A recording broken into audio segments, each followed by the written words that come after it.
There was a very balanced result, let's say, in the Liverpool-Arsenal game. 2-2 draw at Anfield. It's proved to be another turn in the title race. Arsenal, of course, were leading this one 2-0 after 30 minutes. But Liverpool fought back and took a point away from this one. We'll start on the Liverpool side of things. There's been a lot of talk about what the turning point was in this game, Ian Darke. That Granit Xhaka moment, Trent Alexander-Arnold, when there was a bit of a confrontation between the two, many feel as though that was a turning point in the game that put things in Liverpool's favour, given that the Anfield factor really came into play then, and we heard the fans even louder. Do you buy that? Well, I think it was a factor, the way it turned out, because it lit up the Liverpool crowd, and Liverpool, who'd been pretty sleepy in the game and were almost sleepwalking through it, they suddenly came to life, and little things like that can just change the mood. OK, something else might have done it. Liverpool might have come to life in another way. But Xhaka probably made a tactical error there in getting involved. Now everybody's whipped up, and suddenly Liverpool start to play with great intensity and pull the game round to make it 2-2. Probably should have won it, but for those brilliant Ramsdale saves right at the end of the game. So I don't know whether that was a 0.1 or a couple lost for Arsenal. I'll tell you, it's sometime late in May. For Liverpool, that second half, where did it come from? Well, I was sat at home to that point watching this game, and I just thought, you idiot. And no, I wasn't looking in the mirror at the time. I was watching the Arsenal-Liverpool game, and I did, because he is a player with a history, but he is a player who's sort of reined it in a little bit. But Arsenal were so much in control of that first half, cruising. But when Konate fouled Xhaka, and it was a foul, I knew it.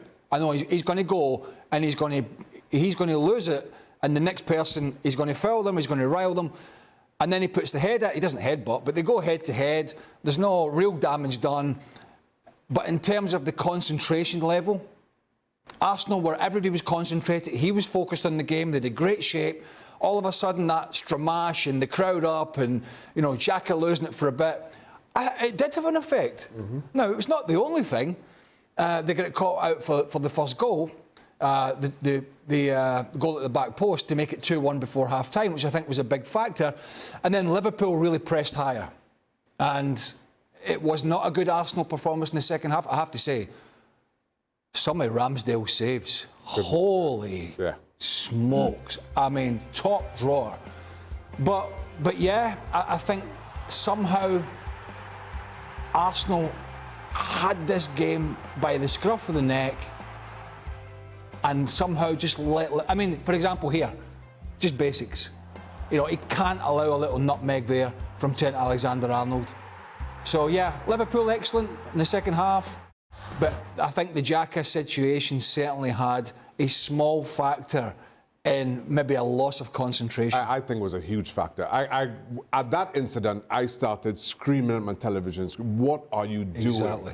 I mean, because you have this game won, and when the opponent is playing as poorly as they are, they do not need any kind of motivation.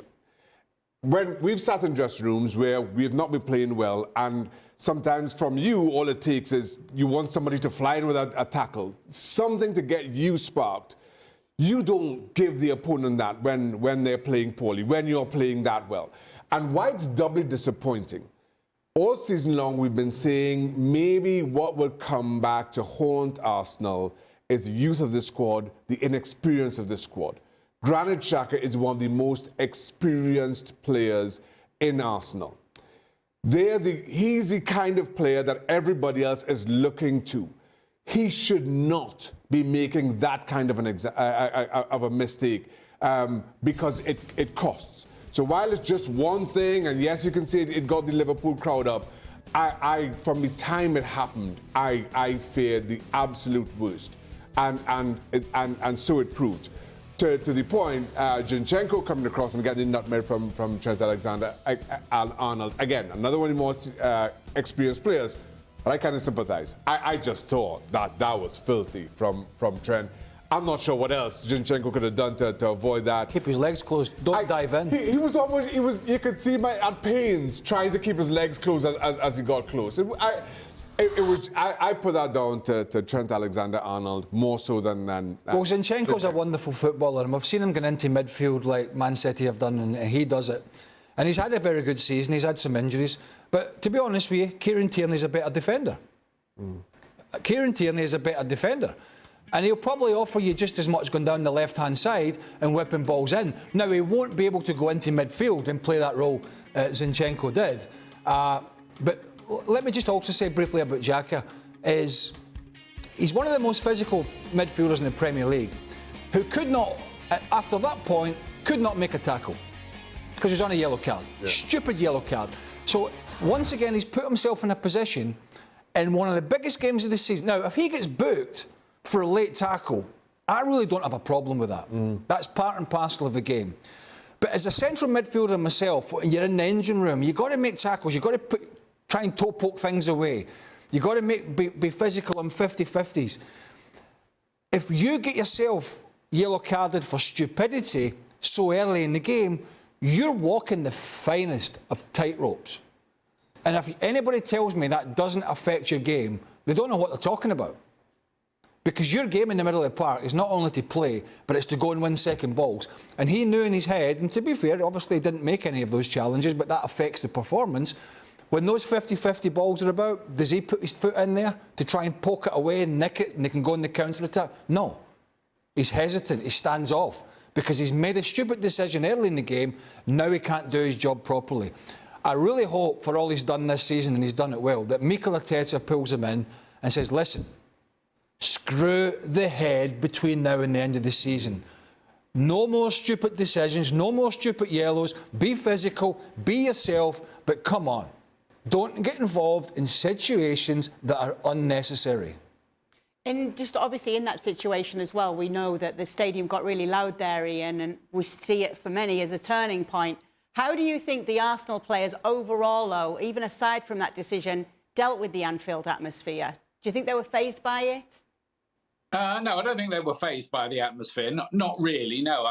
But Liverpool just came to life in the game, didn't they? And if I was a Liverpool supporter, I must say I'd be wondering, having seen the 7-0 win over Manchester United and what they did in the second half yesterday, where has that team been all season? Are they only switching it on big occasions like that because it starts to look like that? Or can they only do it? Can they only get up for those big games? It's been a weird season for Liverpool, but they looked like their old selves in the second half, and probably they felt when they walked off at the end that they should have won the game. So there's that question. I mean, Arsenal, it is a big test. They've got another one. They've got to go to Newcastle. I saw Newcastle at Brentford. They are playing terrifically at the moment. Not in the first half, but they turned the game around, changed the tactics. They won. Arsenal have got to go there as well, and they've got to go to Manchester City, a midweek game in 2 weeks' time. So City do have this opportunity to cut this 6-point gap now, and that's why the bookmakers are making them favourites.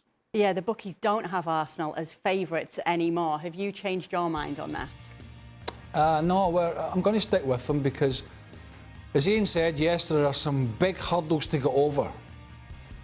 But they've faced adversity this season more than once before. I mean, after the loss at Everton, they were losing at Aston Villa away from home. They left it late with the Jorginho sort of equalising his first goal from the club as they pushed and pushed and pushed, and then Martinelli got the third.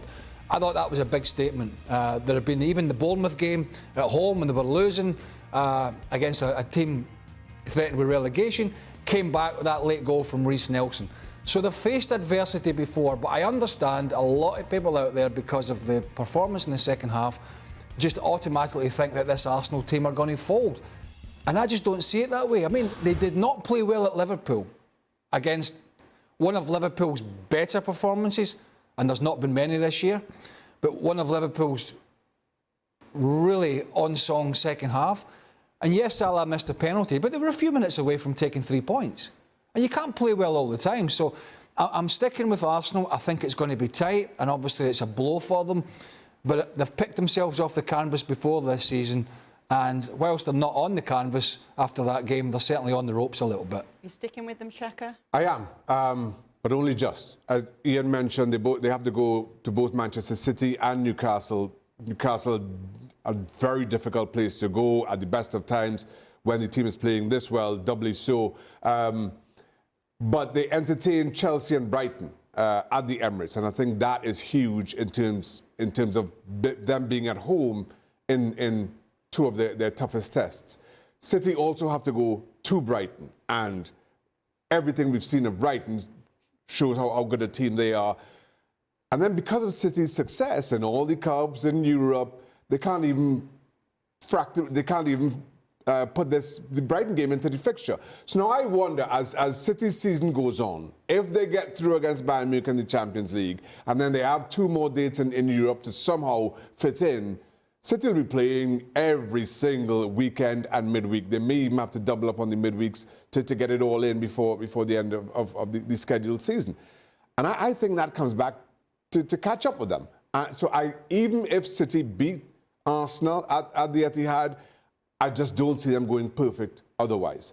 So I feel Arsenal get over the line, but only just. I think Arsenal going out against Sporting Club is now a blessing, really. City have the Champions League, huge games, as Shaka mentioned, Bayern Munich, and they are going to be epic, you would imagine. They're still in the FA Cup, albeit it's almost a gimme. They have Sheffield United at Wembley, so you'd imagine that's not going to be too taxing. So you factor in an FA Cup final as well, potentially semi-finals of the Champions League, potentially. And so it's a really busy schedule, where Arsenal, they went out to Sporting Club, which was a little bit of a surprise in the end in the Europa League. And now they have nothing. They have the Premier League to focus on. There's enough time for rest, and they just gear themselves up for the rest of the season. Yeah, there's arguments for both sides, but no doubt City's schedule is not going to be an easy one. Can I just add, because Craig touched on it earlier. Earlier this week we were talking about the 95-96 season, and many people thought that the season swung on the Liverpool game, the 4-3 at Anfield, and I said no, it was Manchester United coming to St James's Park. Peter Schmeichel, what I maintain is the best goalkeeping display I've witnessed with my own 2 eyes, won them that title. I will always say Peter Schmeichel won them that title in 95-96. If Arsenal go on to win this league, I will always say Aaron Ramsdale won them the league with that performance, particularly in the second half, particularly in the closing few. So it's Peter Schmeichel won that title for United. You didn't lose it for Newcastle. No, I didn't lose it. Peter Schmeichel absolutely won it. Yeah. I checked the tapes. And he should know. Ian, who have you got? Man City or Arsenal winning it? I think if Manchester City keep on playing the way they're playing, they're going to win the title. But the boys have raised a very good issue there, really. They're crowded fixture list, and as good as they are and as deep as their squad is, if they are playing, they've got an FA Cup semi-final, probably an FA Cup final, maybe a run all the way to the Champions League final as well. So it is a tough schedule, but I think they've really moved into a higher gear now. They're frightening to watch, really, the way they're playing at the moment. They're banging in 3 and 4, and I saw them when they banged 7 past Leipzig. So if they carry on in this mood, I think they're pretty unstoppable. Yeah, let's get back to the game then and some of the moments in it, because we're going to welcome in. Well, thank you very much for watching ESPN on YouTube. For more sports highlights and analysis, be sure to download the ESPN app. And for live streaming, premium content, and let's not forget as well, ESPN FC 7 days a week. Subscribe to ESPN Plus.